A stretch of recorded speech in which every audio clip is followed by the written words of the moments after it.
Olá, meus queridos, minhas queridas amigas. Eu estou gravando esse vídeo para conversar com mais de uma pessoa ao mesmo tempo. Já falei com algumas pessoas pessoalmente sobre isso.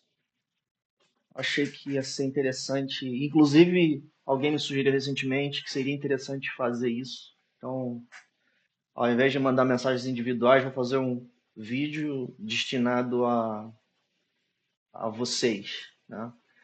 Nós estamos agora há 12 dias do prazo regulamentar de entrega, de submissão de trabalhos para a Conferência do Iluminismo Científico. E alguns amigos e amigas, não muitas pessoas, não quero exagerar aqui, mas vieram e eu já passei por essa experiência antes, né? Nós somos uma comunidade que é nova sobre este tipo de atividade. Alguns de nós estão acostumados com a academia. Eu não sou uma pessoa que vive na academia, eu não tenho uma experiência de dia a dia com a academia, mas eu tenho alguma experiência sim. Então, estou trazendo certos elementos para cá enquanto um leigo dessa situação. E aí então nós estamos próximos do prazo e algumas pessoas expressaram interesse em submeter um trabalho, mas está próximo do prazo, então realmente seria uma experiência de correria da parte da pessoa, mas aí então, mas, poxa, mas eu não vou conseguir porque é muito difícil entregar um trabalho definitivo, um trabalho acadêmico, não vai dar. E então surge essa discussão que eu acho que é uma grande discussão, uma discussão valiosa para a nossa comunidade, que é se perguntar o que é isso, acadêmico, não para o mundo, no sentido das suas instituições, mas digamos que o conceito útil para nós. Não inventar o conceito, existe esse conceito, mas tirar ele de dentro das suas instituições, no mundo, onde outras particularidades, outras facetas acontecem, como, por exemplo, digamos que a existência do pesquisador profissional, a existência de instituições de bolsa, de pesquisa e essas coisas todas que transformam a pesquisa em uma coisa tão multifacetada. Para nós, a gente vai tirar daqui de dentro o conceito e trazer para a nossa realidade em busca de benefícios que, às vezes, esse vídeo vai poder também começar a abrir para vocês o que eu penso sobre, né? O que eu penso sobre por que fazer isso, né? Para que fazer isso. Mas então, né, é muito difícil, né? Quero dizer, o artigo científico é muito difícil, não vai dar tempo. Então, eu acho que isso é interessante pensar mesmo, né? Porque você, com certeza, não pode produzir uma pesquisa científica de uma hora para outra. Isso faz pouco sentido. Né? Mas o problema disso não é a palavra científico, né? É a palavra pesquisa, né? Porque o que é pesquisa? Por que a conferência é pautada em pesquisa? Né? Por que eu digo sempre que a conferência é um serviço ao pesquisador? A conferência não é um serviço ao público, primariamente. A conferência é primariamente um serviço ao pesquisador ou pesquisadora. E aí, então, essa pessoa, tendo interesse em apresentar o seu trabalho de pesquisa por este meio, por esse veículo que é a conferência, indiretamente vai beneficiar toda a comunidade que vai poder receber isso da pessoa. Mas, primariamente, ela é um serviço ao pesquisador. E o que é isso, um pesquisador? O que é isso, pesquisa? Pesquisa é aquilo que você faz para responder uma pergunta. Você tem uma dúvida, você faz uma pesquisa para sanar a sua dúvida. Então isso assim, é tão simples quanto isso. A partir daqui vai se discutir metodologia ou o método de fazer a pesquisa. E aí é claro que vai, então esse negócio vai embora. Como é que se faz pesquisa apropriadamente?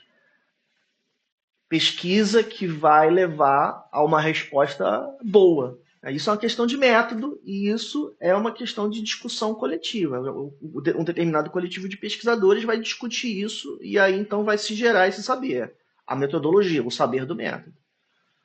Mas o importante então é que aquilo que vai ser submetido seja o resultado de uma pesquisa. Mas qual é o contraste aqui então? Né? O que não seria isso? Uma aula não é isso. Uma aula, um seminário, não é isso. O que seria uma aula? O que é um seminário nesse contraste? Existe um grupo de pessoas que não está no par, né, atualizado com um saber que já é estabelecido. Por exemplo, você tem, no nosso caso, comunidade esotérica, você tem as pessoas que chegaram agora, por assim dizer, e tem todas essas coisas como elementos e planetas, e zodíaco, e tarô, e cabala e tal. E essa pessoa não sabe sobre isso. Por que ela não sabe? Porque ela acabou de chegar. Então existe uma atividade que é a aula ou seminário que vai pegar esses conteúdos todos que já está tudo meio que pronto. Ou seja, existe algo de pronto ali, né? Existe algo que é comum ali, saber comum, mas essa pessoa ainda não sabe. Então você prepara uma aula, um seminário, para ensinar ou inseminar o básico dessa pessoa. Então isso é uma aula ou um seminário, isso é um curso. A conferência não é para isso. A conferência é para pesquisa. Mas olha, mas se uma pessoa que acabou de chegar, que ela é um novato, ela tem a dúvida, por exemplo, o que é cabala. Aí ela vai e faz uma pesquisa sobre cabala para aprender. Qual é a diferença? A diferença é que, havendo uma comunidade e as pessoas percebem entre si o que seria essa comunidade, então ali naquela comunidade a gente vai, por exemplo, dizer que existem as pessoas que têm tempo de casa e já passaram pelo processo de adquirir da comunidade aquilo que é considerado dentro da comunidade como básico. Então, por exemplo, se você é um esotérico com tempo de casa, você já sabe que existem elementos, que eles são 4, que eles têm uma relação com o pensamento grego depois romano, e quais são os nomes desses elementos, quais são as atribuições básicas desses elementos e processos de significação ali que são comuns. Isso é o que todo mundo sabe. Mas todo mundo quem? Todo mundo, as pessoas que já têm tempo de casa. Quem acabou de chegar não sabe. Então é claro que todo mundo não é literalmente a totalidade dos seres humanos. Mas essa diferença é bem marcada. É bem marcada entre a pessoa que acabou de chegar e aquilo que é comum. Mas existe então aquilo que mesmo as pessoas que são de casa não sabem. Um conjunto reduzido dentro das pessoas com maturidade dentro da comunidade, mesmo esse grupo ainda não sabe. Isso aqui é o ultra específico ou a vanguarda do saber daquelas pessoas. Aqui na vanguarda do saber está a pesquisa.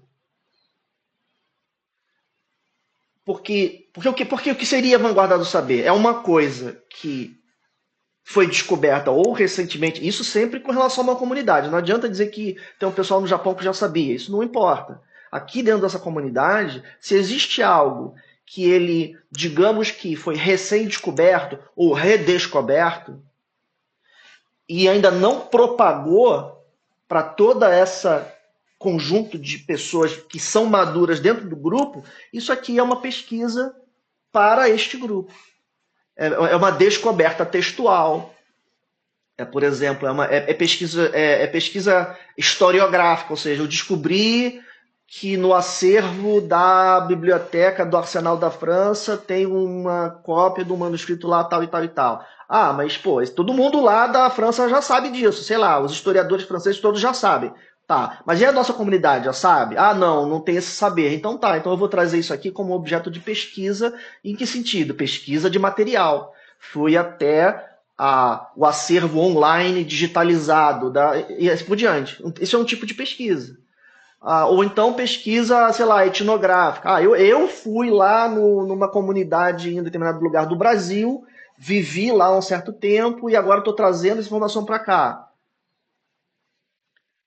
Aí tem, então nisso eu quero já caminhar para uma certa agonia que é, poxa, mas eu não tô inovando no mundo, né? Eu tenho certeza que isso que eu estou pensando, pô, sei lá, alguém já pensou, não é um problema isso, porque nós não estamos aqui para poder perguntar, por exemplo, para a comunidade de antropólogos mundial se ela já sabia lá sobre aquele local e aquela prática. Não se trata disso.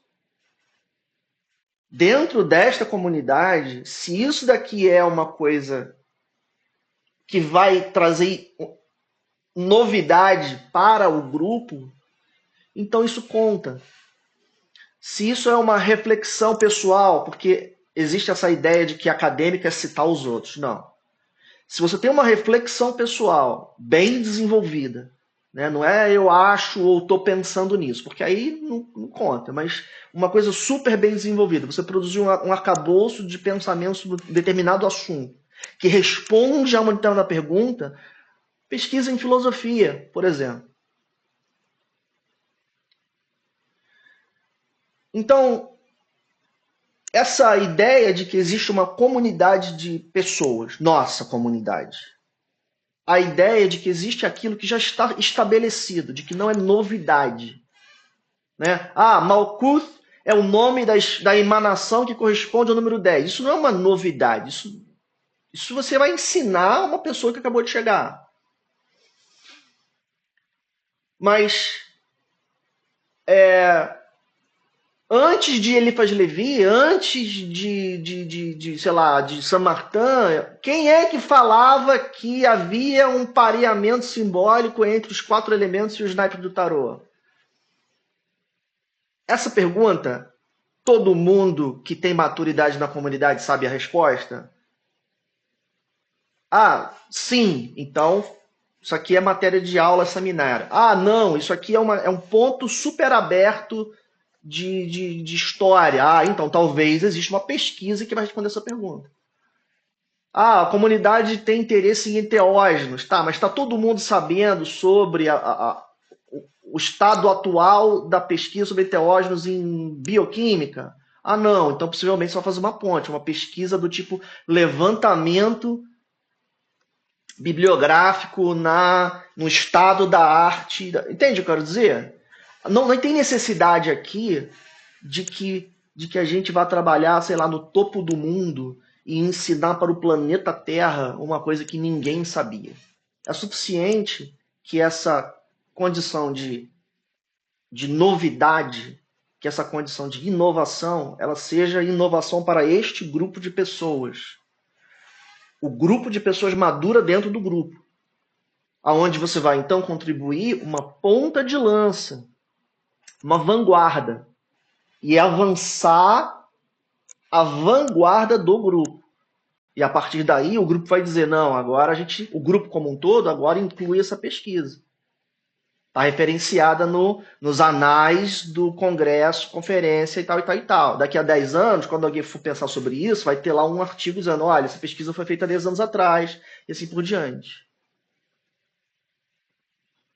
E aí, então, a questão do tá, mas vamos voltar a um ponto sensível, que tá, então é a experiência desse tempo na minha vivência. Ah, mas poxa, mas o meu artigo não está pronto, eu não vou conseguir deixar ele pronto. Então, o que é pronto? Para uma conferência, pronto é, antes de outras considerações, uma pesquisa que já foi feita. A conferência ela não é um órgão que vai motivar ou financiar, por exemplo, uma pesquisa futura. Ela é um local para apresentar a pesquisa passada. Então, agora que a gente está nos arredores da entrega, né, a gente está no dia 18, o prazo regulamentar é 30 de novembro, eu não consigo imaginar uma pessoa que vai fazer uma pesquisa de 18 a 30. Essa pesquisa, ela já foi feita, já entregou o seu resultado. O que que restaria então? E, portanto, essa mensagem é uma mensagem para pessoas que estão vivendo essa situação. O que que resta? Empacotar esse resultado em um formato textual chamado artigo. Ah, mas ele tem que estar pronto? Não, ele não precisa estar pronto. Mas o que é pronto então? Pronto definitivo. Eu vou publicar, por exemplo, Pedro Lamarão é o atual editor dos Anais da Conferência. Os Anais da Conferência vão ser publicados dia 5 de dezembro? Não, não, o processo não é esse. O artigo, ou seja, o texto que entrega para o leitor o resultado da pesquisa, ele vai ser submetido para revisão. No caso de uma conferência de uma comunidade muito rica em pesquisa, aí é necessário seleção, porque o recurso tempo é escasso e havendo mais trabalhos do que tempo, aí a seleção. Nós não somos uma comunidade ainda tão prolífica, então seleção ainda não é uma atividade da conferência, mas revisão é normal. Esse ano nós vamos ter, inclusive, acredito eu, que uma pessoa de fora contribuindo à revisão, o que vai ser muito interessante. É uma pessoa, ou seja, não panelinha, né? Uma pessoa de fora mesmo, né? Que vai contribuir à revisão. E aí, o que acontece depois da revisão? O autor pega o feedback e atualiza o texto. Então, esse texto é pronto no sentido de que a pesquisa tem que estar pronta. Não faz sentido uma pesquisa que ainda vai acontecer. Mas ele não precisa estar pronto no sentido de que ele é imutável a partir do dia 30 de novembro. Não. Ele vai entrar na trilha da revisão, vai receber feedback, tem tempo para que ele seja atualizado até um marco que é editorial, ou seja, tem uma determinada data em que eu preciso que os textos sejam prontos, porque a partir desta data eu vou editar os textos, produzir o PDF e disponibilizar online. Então aí existe um trilho do tempo, é claro. Mas essa data é mais para frente. É dezembro, janeiro. Então tem tempo de revisar o texto, desde que ele esteja pronto, no sentido razoável do termo. Um rascunho cheio de to-do é injusto com o revisor. É injusto com o revisor. Mas se ele for um texto rascunho, no sentido de que ele ainda. De que ele presume que vai ser revisado, isso é razoável. E o próprio revisor vai ajudar a compor o texto criticando o texto. Olha, não está legal, está confuso, eu acho melhor isso aqui, por exemplo, que parece óbvio para você, não está óbvio para mim, então possivelmente foi uma presunção aqui de uma expectativa de uma presunção de que o leitor sabe coisas que ele não sabe. Esse trabalho é normal. Então, se você tem uma pesquisa que você já fez, ela já está concluída até um determinado ponto, ou seja, ela responde uma pergunta. Ela sana uma certa dúvida. E o problema é, putz, mas agora eu tenho que transformar isso num texto e faltam 12 dias para entregar. Saiba que o texto só precisa estar pronto no sentido honesto de que não é um texto cheio de buraco. Mas se ele for um rascunho, ou seja, um texto que já sabe que vai ser revisado, então não tem problema. Submete. Deixa o revisor criticar. E eu acho que isso é suficiente para o patamar que a gente está procurando esse ano. Esse ano, o patamar que a gente está procurando é avançar do ponto anterior, que era as submissões de trabalho eram vou falar sobre um assunto. Né? Mas falar o quê? Aí o grupo de revisores não sabia o que era, só descobria na última hora. Esse ano, o grupo de revisores precisa receber não só a ideia do que eu vou falar, mas as palavras que eu vou dizer, na forma de um artigo, ou seja, o discurso de ponta a ponta, mesmo que rascunhado.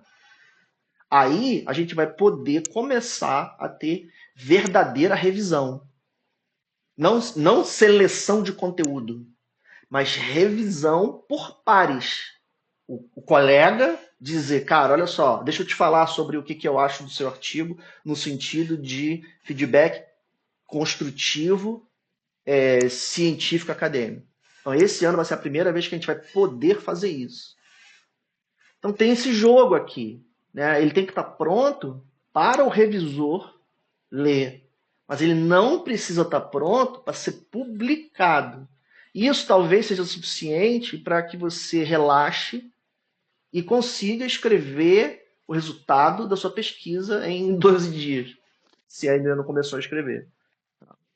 Então, eu quero deixar essa explicação como um encorajamento para os colegas, amigos e amigas que disseram: poxa, eu estou interessado na conferência, fiquei sabendo que o prazo é agora, mas, putz, não sei se eu consigo entregar.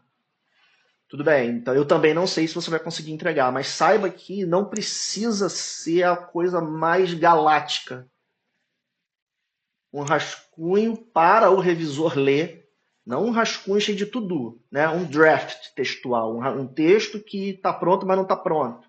Para o revisor ler e retornar feedback, é suficiente. E se você para o caso de uma pessoa que recebeu esse vídeo e não, mas não está habituada com a conferência, quer dizer, não viu o ano passado, no ano passado nós publicamos os anais da conferência. Então existe ali, além, é claro, do mundo. Né? O mundo publica artigos. Então, a pergunta, o que é um artigo científico, ela é uma questão de leitura. Né? Tem vários journals e periódicos aí do mundo. Mas, no nosso caso, no ano passado, nós publicamos os anais. E lá estão, então, exemplos do que nós já fizemos antes. Artigos publicados da nossa comunidade. Então, existe ali, no mínimo, um parâmetro do tipo, isso é mais ou menos o que vai se esperar.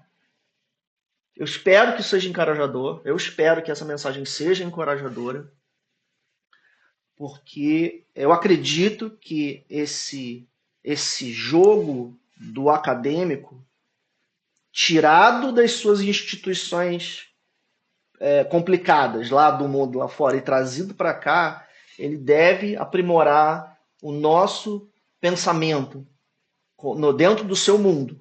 Né? O mundo do pensamento, as regras do pensamento, o método do pensamento, como pensar para pensar melhor. Né? Coletivamente falando, né? De nós para nós mesmos, não para justificar para o mundo. Não para pedir permissão ao mundo ou pedir bênção do mundo. Mas nós e o aprimoramento do nosso método de pensar e falar sobre esse tipo de coisa. Tá? Então eu espero que essa mensagem seja encorajadora e aguardo as suas submissões. O link para a submissão está no site conferência iluminismocientifico.com.br. Se eu estiver errando, me pergunta no privado ou pede para alguém. O link para o site lá tem um formulário do Google, que é o meio de submeter o trabalho para a conferência. Tá? Então, mais uma vez, espero que vocês se animem e submetam os seus trabalhos.